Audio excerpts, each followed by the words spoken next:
Good morning, my friends. It is me, Militant Ginger, back from a long hiatus. Cheers. And it's 6:30 in the morning on July the 19th, and I thought I would finally come and have a quick catch up, let you know what's been going on, what I've been doing, and all sorts of things like that. So, as I mentioned, I think last time, a few changes in my life situation have occurred, which is all good, and I am embracing them. But that kind of disturbed the rhythm of everything else that I was doing. Like, I was very focused on my intermittent fasting, and now I've got a lot more things to think about. So that's one of the reasons why I kind of stopped making videos for a while, but I'm back in it now. I weighed myself this morning to check where I was. I think last time I weighed myself I was 172.6 pounds or something, and here I am this morning, 173.1. So I've gained a little bit, but to be honest, it kind of fluctuates. Yesterday I was like 172.3. The following morning I was 174 point something. So I'm kind of fluctuating, but the nice thing is I'm fluctuating around the lower end of the 170s. I'm still trying to get at it. Tell you what, I have a lot more spare time right now, and so I have been hitting the gym hard every single day. And you can probably, the weird thing is, you know, I haven't lost any physical weight so much, but if you look at my physique, you can probably see my shoulders are a bit bigger, my biceps are a bit bigger, I'm looking a little leaner. So I think things are working. I just need to keep at it and get back into it. And that's great. It's fantastic to see results. The problem is, you know, how sustainable are they? I was achieving results while doing everything else in a regular way with my life. Now I've got more time and I'm able to hit the gym for like an hour and a half every single day. That's fantastic. But what normal person can do that? And also, how sustainable is that? So we'll see.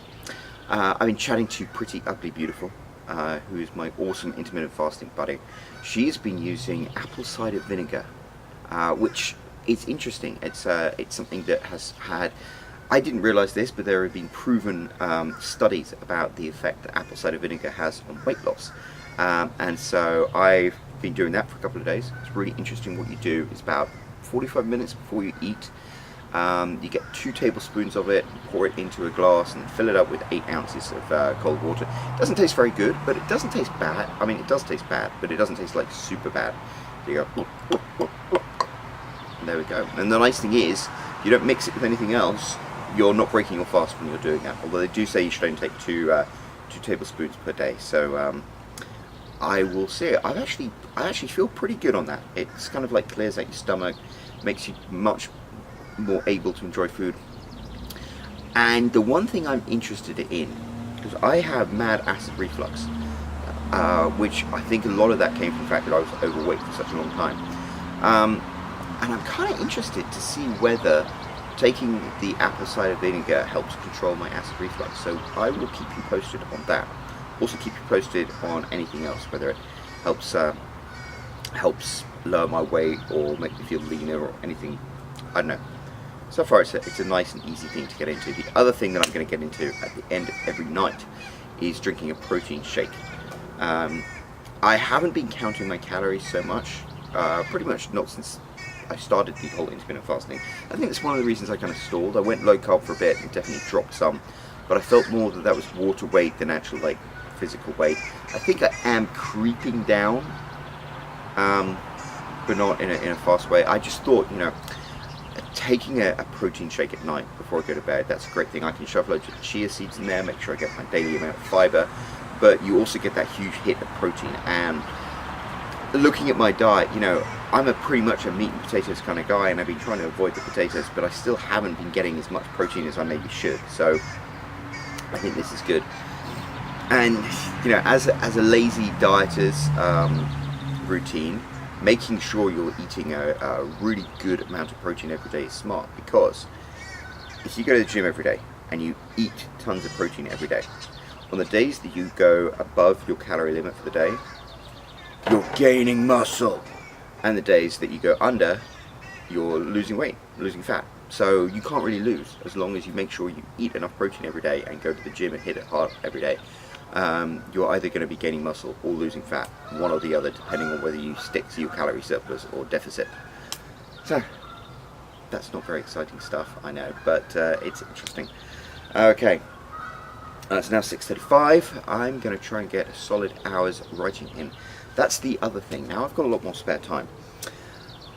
It's interesting because you have an entire day laid out ahead of you. But unless you structure that day, you can just let it get away from you. So I've taken all the skills that I learned in corporate America about project management and prioritization and stuff like that, and I'm trying to apply them to my daily life. So, you know, get up at 6 in the morning so I can make my wife breakfast when she goes out to work, and then I can hopefully do like an hour and a half of writing or blogging or my exclusive ARC business, whatever I need to keep up with that. Then the kids come down, and that means I've done a chunk of work so I can focus on the kids, getting them breakfast, making sure their teeth are brushed and stuff like that. Then every morning I take the opportunity to go to the gym, and that means you have to crack the whip because the kids don't, they have daycare at the gym, and the kids like it when they're there, but they don't like actually having to like go there and stop what they're doing. But I don't want to play video games all day anyway, so, you know, crack the whip, get to the gym, and come back. It's a case of like cleaning the house, making them their lunch, then in the afternoon trying to be productive, you know, maybe go shopping. I mean, trying to go to the community pool every day. You'll probably notice I'm looking kind of, as far as a ginger can, I'm kind of looking a little tan as well. And then in the evenings, you know, it's a case of like catching up with other things, getting into bed. It's interesting. It's been a challenge, but I think I've been really successful at it, and I really try and make the most of it every single day. That's about it. But I might actually start making some videos about these different techniques I've used, because I found them very, very, very helpful. And I think a lot of other people might find them helpful as well. Right, that was a really boring update. I'm sorry. But look, it was nice to be in a different location. Having a cup of black coffee. Also, we bought a new coffee machine.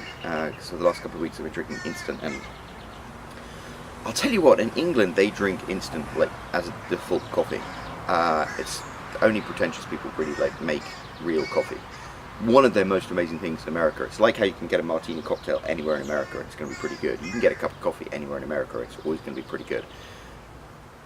Back when I lived in England, that wasn't something that was as easy. I think now England's like crawling with coffee shops as far as I know, but back when I used to live there, it was instant coffee a lot of the time. Ugh. Why am I rabbiting on about this? I don't know.